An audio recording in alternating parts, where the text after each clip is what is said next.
all of you. मैं Ghanshyam Dhudiya Gurugram teachers training college Chak 5 BLM Shri Vijaynagar के इस YouTube चैनल में आप सबका स्वागत करता हूँ। आज हम जेंडर, विद्यालय एवं समाज जो कि हमारा फर्स्ट पेपर रहेगा, इसके अंतर्गत आज का जो हमारा टॉपिक है वह है साक्षरता दर।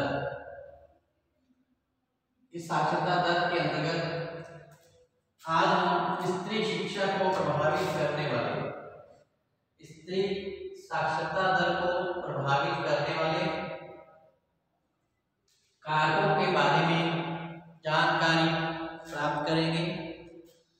तो साक्षरता के अंतर्गत स्त्री एवं पुरुषों को अक्षर ज्ञान एवं लिखने पढ़ने की प्रक्रिया को सिखाया जाता है।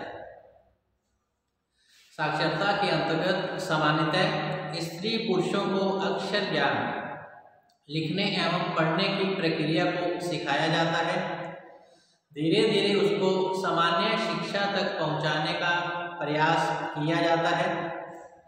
साक्षरता के अंतर्गत सरकार का यही उद्देश्य रहता है कि पुरुषों के समान स्त्रियों को भी शिक्षा प्रदान की जाए और स्त्रियों को भी शिक्षा प्राप्त करने का पूरा अवसर मिलना चाहिए। शिक्षा प्राप्त करना प्रत्येक बालक बालिका, स्त्री पुरुष का अधिकार है। तो सामान्य रूप से इसका जो ज्ञान है वह दोनों को ही होना चाहिए, जिससे कि वह अपने जीवन में पत्र लेखन, पठन, रुपयों का हिसाब किताब, बैंकिंग कार्य, आवेदन करना, पत्र लिखना जैसी सामान्य तथ्यों को सीखा जा सके। इस प्रकार साक्षरता का उद्देश्य है प्रत्येक स्त्री पुरुष को सामान्य शिक्षा प्रदान करना रहा है, जिससे समाज में जागरूक होकर प्रत्येक व्यक्ति को इसके लिए आगे आना चाहिए। शिक्षा के क्षेत्र में प्रत्येक स्त्री पुरुष को आगे आना चाहिए तथा इसके लिए समाज में जन जागृति उत्पन्न की जानी चाहिए। सन 2011 की जनगणना के अनुसार जो साक्षरता दर है वह कुछ इस प्रकार से रही है। तो साक्षरता दर है, केरल में अधिक लोग साक्षर हैं। तो केरल में जो साक्षरता दर है 2011 की जनगणना के अनुसार लगभग 96.34 रही है। तो इस प्रकार 2011 की जनगणना के अनुसार जो भारत की साक्षरता दर है वह 74.04 रही है। 2011 की जनगणना के अनुसार भारत की जो साक्षरता दर है 74.04 रही है। इसके अंतर्गत पुरुषों की साक्षरता जो दर है वह 82.14% है, जबकि महिला साक्षरता दर 2011 की जनगणना के अनुसार 65.40% है। महिला साक्षरता दर 65.40% रही है।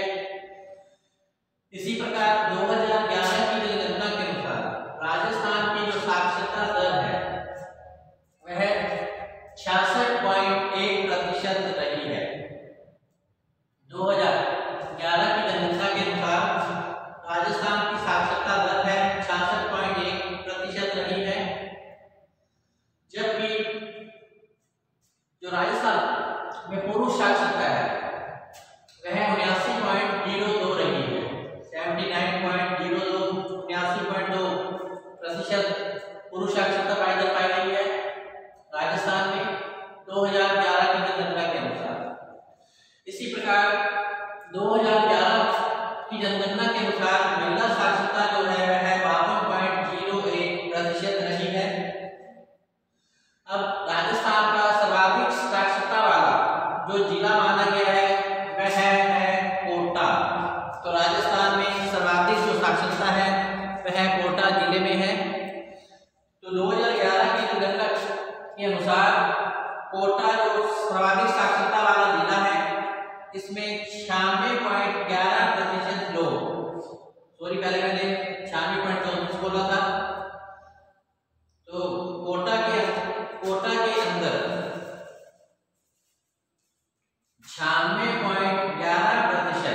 साक्षरता दर पाई गई है जो कि सर्वाधिक है। तो कोटा जिला सबसे सर्वाधिक साक्षरता वाला जिला माना गया है कोटा, जिसमें कि 66.11% जो है साक्षरता पाई गई है। कम साक्षरता वाला जो जिला है वह है जालौर है, यहाँ साक्षरता दर कम पाई गई है। इसी प्रकार राजस्थान में सबसे अधिक पुरुष साक्षरता जो दर पाई गई है वह झुंझुनू में पाई गई है 86.9%। राजस्थान में सबसे अधिक पुरुष साक्षरता झुंझुनू में पाई गई है 86.9%। और कम साक्षरता जो पुरुष दरों की है वह है प्रतापगढ़ और बांसवाड़ा। प्रतापगढ़ और बांसवाड़ा में पुरुष साक्षरता दर कम है अर्थात 69.5% है। इसी प्रकार राजस्थान में अधिक जो महिला साक्षरता दर पाई गई है वह कोटा में पाई गई है 65.9%। तो कोटा में 65.9% जो महिला साक्षर है। इसी प्रकार जो कम साक्षरता दर पाई गई है राजस्थान में महिलाओं की वो है जालौर क्षेत्र में 38.5%। 38.5% महिला साक्षरता दर जालौर में पाई गई है। तो इस प्रकार जो साक्षरता दर है वो पुरुषों की साक्षरता अधिक है, अधिक पुरुष साक्षर है, जबकि महिला है वो साक्षरता की दृष्टि से पिछड़ी हुई है। सरकार के काफी प्रयत्नों के बावजूद भी समय सेवी संस्थाओं के द्वारा भी महिला साक्षरता हेतु अभियान जन जागृति उत्पन्न की जाती है, फिर भी महिला साक्षरता जो दर है वह पुरुषों के मुकाबले कम पाई गई है। तो स्त्री शिक्षा को प्रभावित करने वाले अनेक कारक रहे हैं।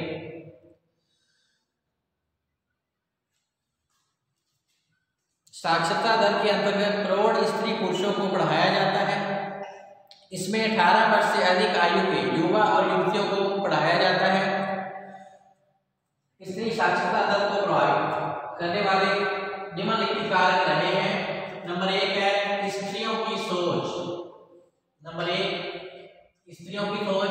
नंबर 2 पर है पुरुषों का दृष्टिकोण। 3 नंबर पे है नारियों की जागरूकता। 4 नंबर समाज की परंपराएं। 5 नंबर पे है सामाजिक मूल्य। 6 नंबर परिवार का सहयोग। 7 नंबर सरकार की नीतियां। 8 नंबर समय सेवी संस्थाएं। 9 नंबर सांस्कृतिक मूल्य और 10 नंबर पे है धार्मिक मूल्य, समाज के धार्मिक मूल्य। ये महिला साक्षरता दर को प्रभावित करने वाले कारक रहे हैं। नंबर 1 पे है स्त्रियों की सोच। नंबर 1 स्त्रियों की सोच। तो जिस समाज के अंदर स्त्रियों की साक्षरता के प्रति सकारात्मक सोच नहीं होती है, उस समाज के अंदर जो साक्षरता कार्यक्रम चलाए जाते हैं वह निरर्थक सिद्ध होते हैं और स्त्रियां साक्षरता केंद्रों तक पहुंचने में अनेक प्रकार के बहाने करती हैं। जैसे कि साक्षरता जो है वह इसके अंतर्गत साक्षरता के अंतर्गत प्रौढ़ स्त्री और पुरुषों को जैसे कि पढ़ाया जाता है, तो इसमें 18 वर्ष से अधिक आयु के युवा युवतियों को पढ़ाया जाता है। लेकिन जिस समाज में स्त्रियों की साक्षरता दर के प्रति सोच सकारात्मक नहीं होती है, तो उस समाज में साक्षरता के संबंध में जो कार्यक्रम चलाया जाता है वह निरर्थक सिद्ध होते हैं। स्त्रियां साक्षरता केंद्रों तक पहुंचने में अनेक प्रकार से बहाने करती है, क्योंकि वह शिक्षा प्राप्त करना ही नहीं चाहती। जब स्त्रियों की सोच सकारात्मक रूप में होती है तो स्त्रियां स्वयं शिक्षा प्राप्त करने में रुचि लेती हैं और प्रौढ़ शिक्षा कार्यक्रम का सही लाभ उठाती हैं। तो स्त्रियों की सोच साक्षरता दर को काफी प्रभावित करती है। अर्थात अगर स्त्रियों की सोच सकारात्मक रहती है शिक्षा के प्रति तो वो इस प्रौढ़ शिक्षा कार्यक्रम में भाग लेती है। अगर उनकी सोच इसके प्रति नकारात्मक रहती है तो वह बहानेबाजी करके केंद्रों पर शिक्षा प्राप्त करने पहुंच नहीं पाती है। तो स्त्रियों की सोच काफी हद तक निर्भर करता है साक्षरता दर के कार्यक्रम में। नेक्स्ट है पुरुषों का दृष्टिकोण। तो जिस समाज में पुरुष शिक्षित होता है वह साक्षरता का महत्व समझता है। समाज में जहाँ कहीं भी साक्षरता केंद्रों का संचालन होता है वह वहाँ स्त्रियों को पढ़ने के लिए अवश्य भेजता है। इससे साक्षरता की दर में वृद्धि होती है। लेकिन जिस समाज में पुरुषों में साक्षरता के प्रति लगाव नहीं पाया जाता है, अर्थात जिस समाज में पुरुष अशिक्षित होते हैं वह इसका महत्व समझ नहीं पाते हैं और वे अपनी स्त्रियों को साक्षरता केंद्रों पर भेजने में रुचि नहीं दिखाते हैं। इसके कारण जो स्त्री है वह साक्षर होने से रह जाती है।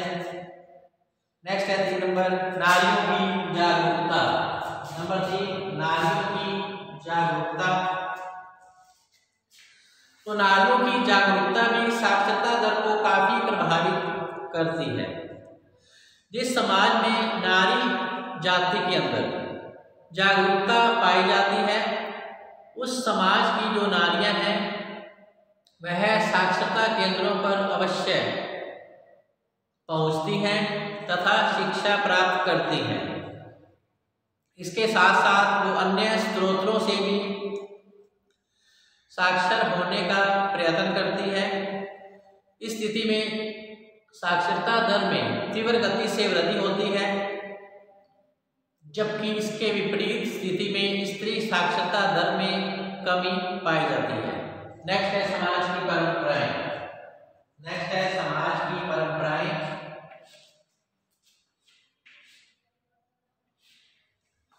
समाज की परंपराएं भी साक्षरता दर को काफी प्रभावित करती हैं। सामान्य रूप से समाज में स्त्रियों के लिए पर्दा करने के लिए विवश किया जाता है। हमारे भारतीय समाज में आज भी पर्दा प्रथा का प्रचलन देखने को मिलता है, जिसके कारण जो महिलाएं हैं शिक्षा से वंचित रह जाती हैं। इस स्थिति में कोई भी स्त्री साक्षरता केंद्रों पर जाने से प्रतिबंधित हो जाती है, जिसके कारण की साक्षरता दर गिरती है।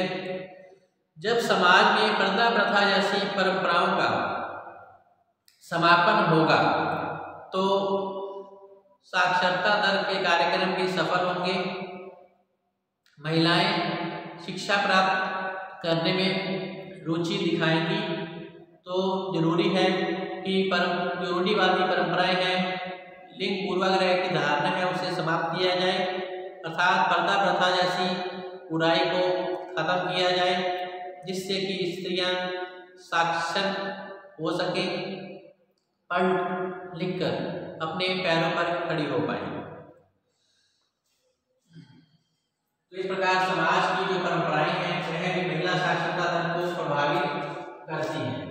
इस समाज की परंपराएं स्वस्थ होती हैं, विचार व्यापक होते हैं, अर्थात सोच संकीर्ण नहीं होती। वहाँ की स्त्रियां शिक्षा प्राप्त करने में रुचि दिखाती है। नेक्स्ट है सामाजिक मूल्य। जिस समाज के अंदर प्रजातांत्रिक मूल्यों का विकास होता है वहाँ पर पुरुषों के साथ साथ स्त्रियों को भी समानता और स्वतंत्रता प्राप्त होती है। प्रत्येक स्त्री को निरक्षर होने की अवस्था में साक्षरता केंद्रों पर भेजे जाने की व्यवस्था होती है। स्त्री अपने प्रयासों से भी साक्षर हो सकती है। इस स्थिति में साक्षरता दर अधिक पाई जाती है। जब समाज के अंदर तानाशाही और पुरुष प्रधानता की स्थिति रहती है, तब स्त्रियों पर अनेक प्रतिबंध लागू किए जाते हैं। उन्हें घर की चार दीवारी में कैद कर दिया जाता है और उनका कार्य घर गृहस्थी संभालना और बच्चों को संभालना ही रह जाता है। इसके कारण वह शिक्षा प्राप्त नहीं कर पाती है और इसके कारण उसके विकास में बाधा उत्पन्न होती है। तो इस प्रकार सामाजिक मूल्य भी हमारे समाज के अंदर स्त्री साक्षरता दर को प्रभावित करते हैं। नेक्स्ट है परिवार का सहयोग। परिवार का सहयोग भी महिला शिक्षा को काफी प्रभावित करता है। जो परिवार स्त्री शिक्षा के प्रति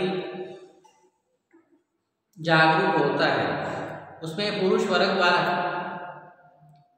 स्त्रियों को पूरा सहयोग दिया जाता है। जैसे कि शाम के समय जब स्त्रियां साक्षरता केंद्र पर पहुंचती हैं, तो स्थिति में घर और बालकों की देखभाल का जो कार्य वो स्वयं पुरुष वर्ग के द्वारा किया जाता है और स्त्रियां स्वतंत्र होकर अपनी शिक्षा की ओर ध्यान दे सकती हैं। इस प्रकार की स्थिति में साक्षरता दर में वृद्धि होती है। अर्थात जिस परिवार में महिलाओं को अपने परिवार का, अपने पति का या सास ससुर का पूरा सहयोग मिलता है, तो ऐसे परिवार की स्त्रियां शिक्षा प्राप्त करने में रुचि दिखाती हैं और वह पढ़ लिख कर अपने पैरों पर खड़ा हो जाती है। नेक्स्ट है सरकार की नीतियाँ। तो सरकार की नीतियाँ भी महिला साक्षरता दर को काफी प्रभावित करती हैं। सरकारी नीतियाँ इस कार्य में काफी सहयोग करती हैं।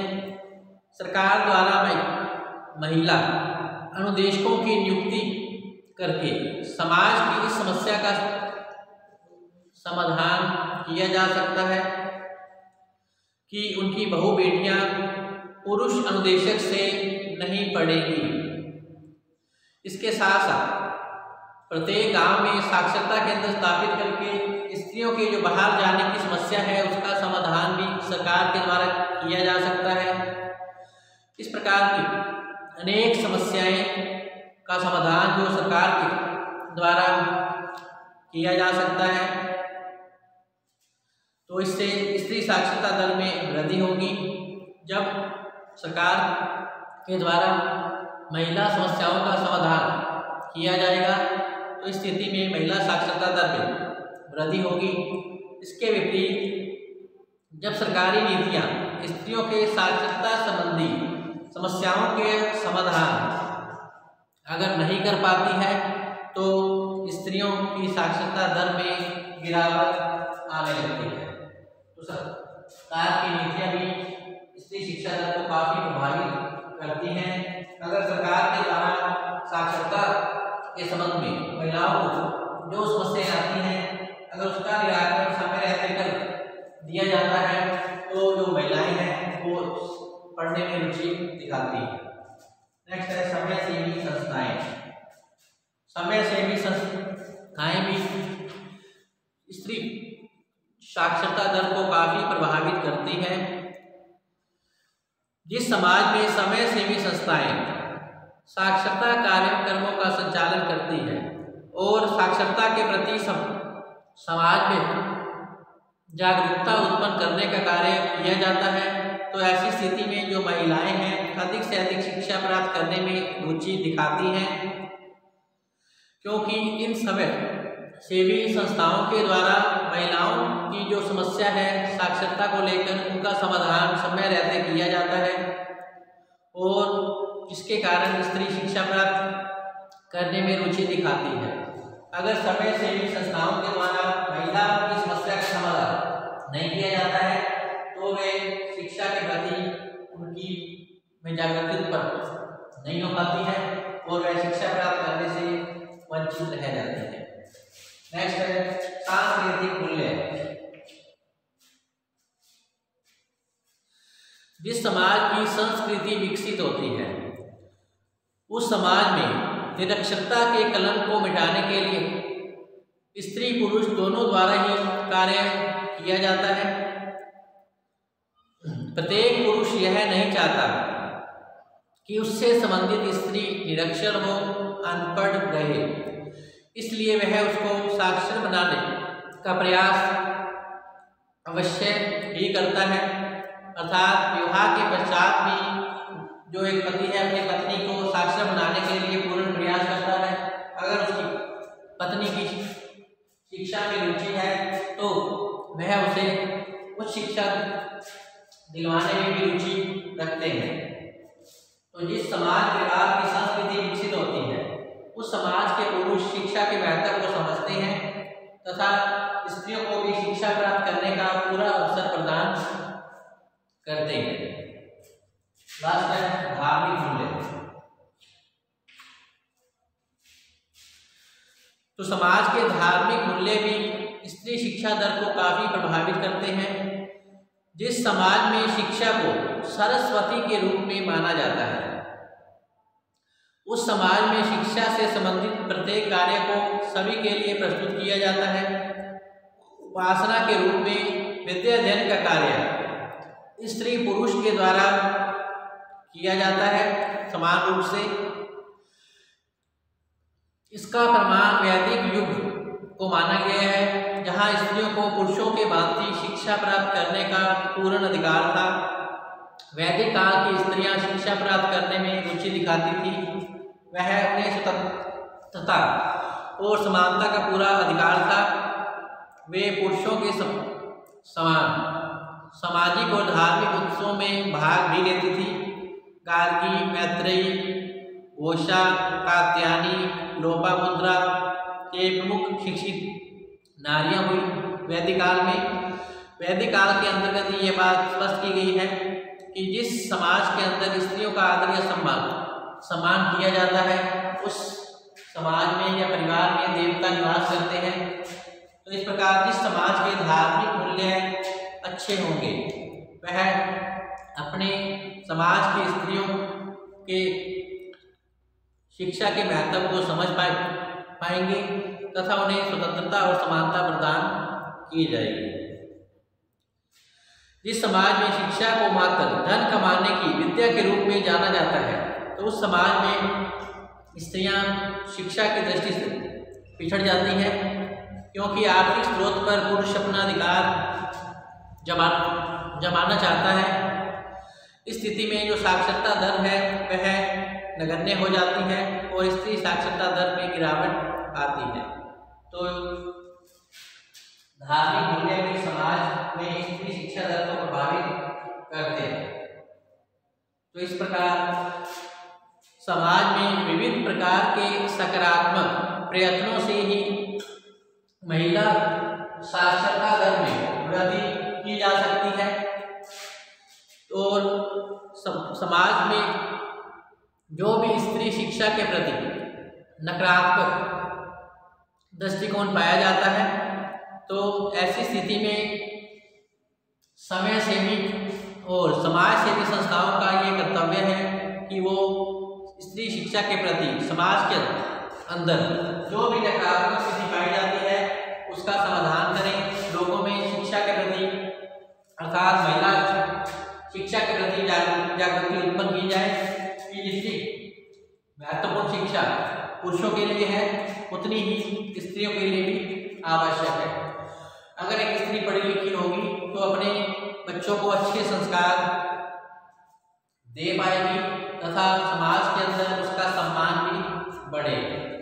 तो इस प्रकार महिला शिक्षा साक्षरता दर को प्रभावित करने वाले कारणों की जानकारी आपको प्रदान की गई है। तो आज का टॉपिक हमारा यही समाप्त होता है। कल हम फिर से नए टॉपिक के साथ हाजिर होंगे। तब तक आप घर पे रहिए, सुरक्षित रहिए, पढ़ते रहिए। धन्यवाद।